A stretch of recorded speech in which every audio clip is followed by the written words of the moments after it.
یہ ہے مصر، ایک شہر جہاں طاقت نے عبادت کی جگہ لے لی تھی اور ایک انسان انسان پر خود خدا بن کر راج کر رہا تھا۔ فرعون نے زمین میں غرور کیا، میں ہی مصر کا خدا ہوں اور میری مرضی قانون ہے۔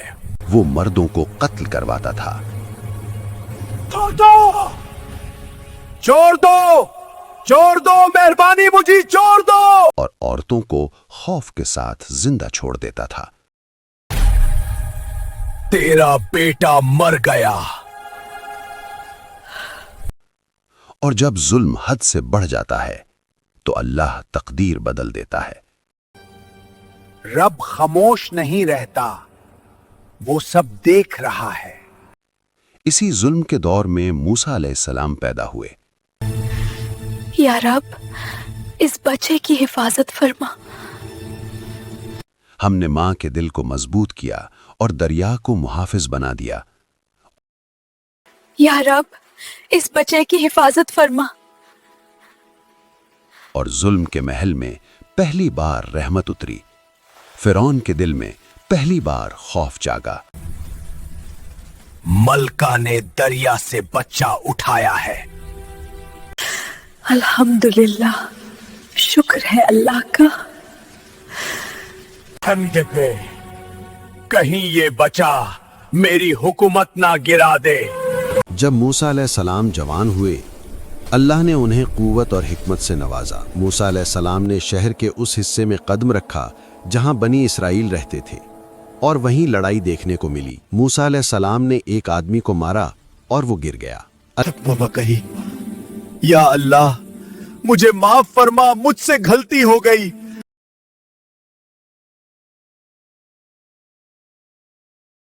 اللہ نے موسیٰ علیہ السلام کی دعا قبول کی تاکہ دنیا یہ سمجھے کہ رب کبھی منہ نہیں موڑتا۔ مگر فرعون کے افسران نے موسیٰ علیہ السلام کے خلاف سازش شروع کر دی۔ موسیٰ علیہ السلام نے مدین کی طرف لمبا سفر شروع کیا۔ مدین میں موسیٰ علیہ السلام نے پانی کے لیے انتظار کرتی 2 لڑکیوں کی مدد کی، اور مدین میں موسیٰ علیہ السلام نے ایک ایماندار گھرانے سے محبت حاصل کی اور پایا ایک نیا گھر۔ حضرت موسیٰ علیہ السلام کوہ طور کی طرف دیکھتے ہیں، وہاں ایک آگ کا شعلہ جل رہا ہے۔ حضرت موسیٰ علیہ السلام حیرت سے دیکھتے ہیں اور بولتے ہیں، یہ کیا ہے؟ یہ آگ کیسی ہے؟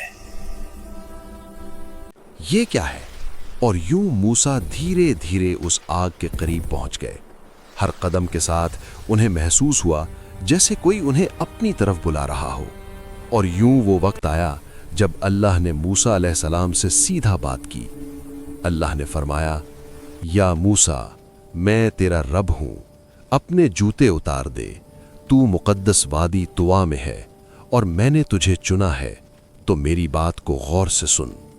بے شک میں ہی اللہ ہوں، میرے سوا کوئی معبود نہیں، تو میری عبادت کر اور میری یاد کے لیے نماز قائم کر۔ اللہ نے فرمایا، اور تیرے ہاتھ میں یہ کیا ہے موسیٰ؟ موسیٰ علیہ السلام نے جواب دیا، اے میرے رب، یہ میری عصا ہے۔ اللہ نے فرمایا، اسے زمین پر ڈال دے موسیٰ۔ جب موسیٰ علیہ السلام نے عصا زمین پر ڈالی تو وہ ایک سانپ میں تبدیل ہو گئی جو تیزی سے ہل رہا تھا۔ اللہ نے فرمایا، اسے پکڑ لے اور ڈر مت، ہم اسے پھر اپنی پہلی حالت میں لوٹا دیں گے۔ پھر اللہ نے فرمایا، اپنا ہاتھ اپنی بغل میں ڈال، وہ بغیر کسی نقصان کے چمکتا نکلے گا، یہ ایک نشانی ہے۔ اللہ نے موسیٰ علیہ السلام سے کہا، جا فرعون کے پاس جا، وہ حد سے بڑھ گیا ہے۔ موسیٰ علیہ السلام نے دعا کی، اے میرے رب، میرے لیے میرے گھر والوں میں سے ایک مددگار بنا، میرا بھائی ہارون میرے ذریعے میرے کام میں شریک ہو۔ اللہ نے فرمایا، تیرا سوال قبول ہوا موسیٰ، ہم تیری مدد تیرے بھائی ہارون کے ذریعے کریں گے۔ اور یوں اللہ کے 2 پیغمبر موسیٰ اور ہارون واپس اسی محل کی طرف چلے جہاں کبھی ظلم کا تاج تھا، لیکن اب رحمت کا پیغام جا رہا تھا۔ دیکھو تو کون لوٹ آیا ہے۔ میں رب العالمین کا پیغام لے کر آیا ہوں۔